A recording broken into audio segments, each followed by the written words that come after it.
Hi, I'm Johnny. This is Johnny Likes, the show where I talk about movies that I like.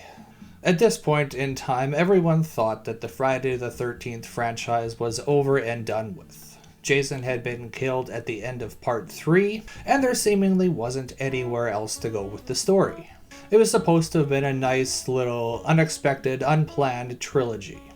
But since these movies had been making approximately 10 times their budget at the box office, the studio wasn't gonna let little things like believability or logic stop them from raking in some more dough. So the studio convinced the creatives to do one more film and send Jason out with a bang. Today, Johnny likes Friday the 13th, the final chapter.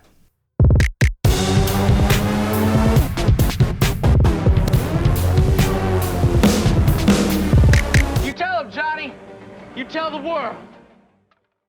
Before I start in on the plot, just want to warn you, there's going to be some spoilers here. The final chapter takes place immediately after the events in the third film, where at the end of that, the final girl has stuck an axe into Jason's head and he's assumed dead by everyone, audience and filmmakers. Well, as it turns out, he's not. Is there any explanation for how or why? No. Do I care? No. Jason wakes up in the morgue. First, he dispenses with a morgue attendant, and then with a nurse that the attendant was trying to get busy with. And the morgue attendant death is actually quite grisly, but it could have been even more graphic. More on that later. On the road to Crystal Lake, Jason kills a hitchhiker for seemingly no reason other than he's mean-spirited. And once we get to Crystal Lake, we have a few different sets of characters that we kind of have to get introduced to. First, we got your standard carload of young people, comprising of 2 horny single guys and 2 pairs of couples. They're out to have a good time at a cabin for the weekend. The group run into some bicycling sisters on their way to the beach, and they all end up going to do some skinny dipping together. And the single guys cannot believe their luck. Glover's a little slow, but he gets there.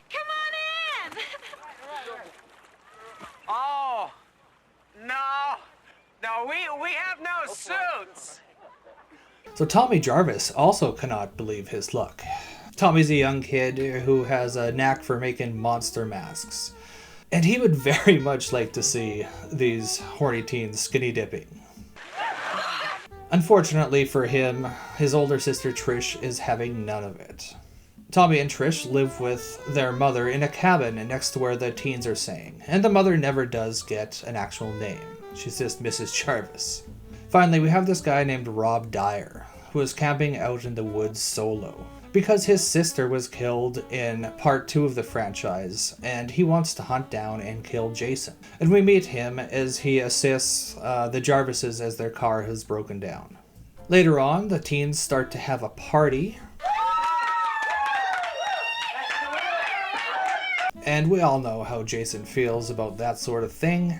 And the rest of the movie is Jason killing off pretty much everybody that I just introduced to you. He actually kills everybody but Tommy and Trish, and possibly Mother Jarvis. Her death is implied, but happens off screen.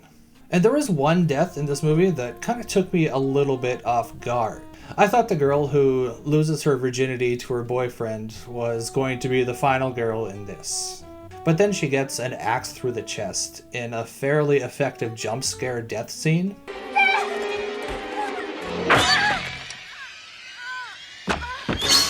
It was a good way to keep the audience on their toes, as she was obviously being set up to be the heroine of this film.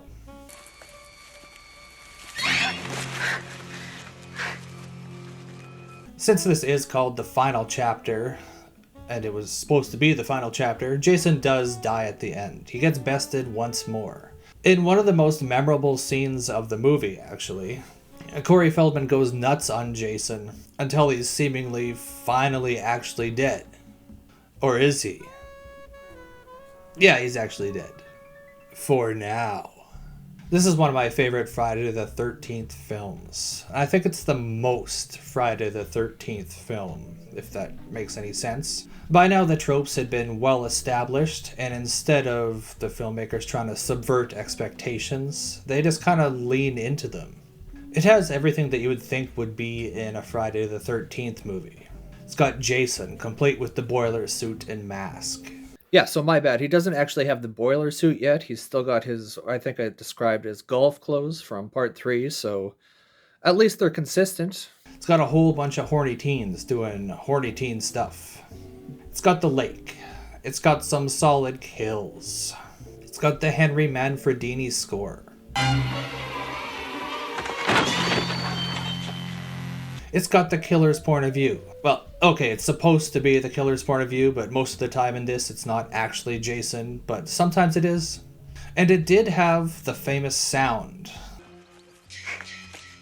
But it wasn't as prominent as it was in the first film. It might have been mixed in there a little low. I didn't notice it as much in this anyways. Always use more of that sound. It's one of my favorite things. But it had everything that I expected in a Friday the 13th movie, and pretty much everything I wanted out of one.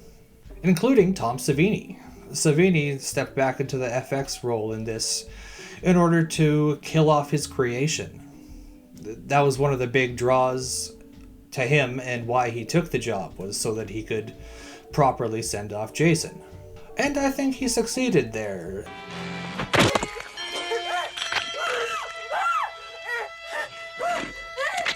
As I mentioned before, Jason's demise was one of the highlights of the film. The FX were all around very well done, even though you barely got to see them. All the explicit gore and death scenes were done using these super quick edits. You never lingered on any shot for any length of time. And this was not a creative choice on the part of the filmmakers. It was from the MPAA so that they could avoid getting an NC-17 rating. Which, if you are a commercial film trying to get a wide release, is a deal breaker. So what we end up getting on screen is a pretty neutered version of what the filmmakers intended.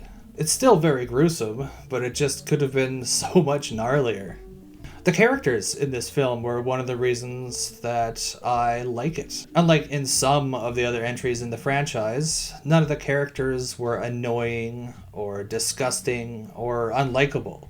They all seemed fairly normal. I really liked that I wasn't rooting for these characters to die. It definitely helps with the rewatchability factor for me. As for the acting itself, it wasn't anything special. Corey Feldman and Crispin Glover were the highlights. Glover because he's unique and makes interesting choices. Ted! Hey, Ted, where the hell's the corkscrew? And Feldman because he's just a natural child actor. Mostly.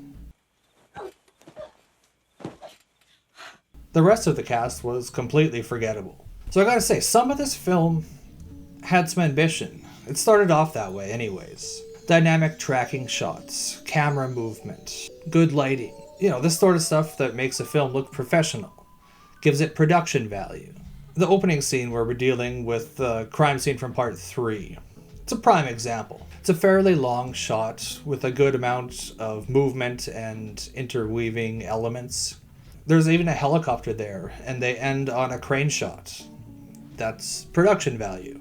Another example is a simpler one that happens later on in the film, where the teens arrive at the cabin. It's just a simple tracking shot that follows our characters. It's nothing outrageous, but this kind of stuff still takes planning and foresight to execute.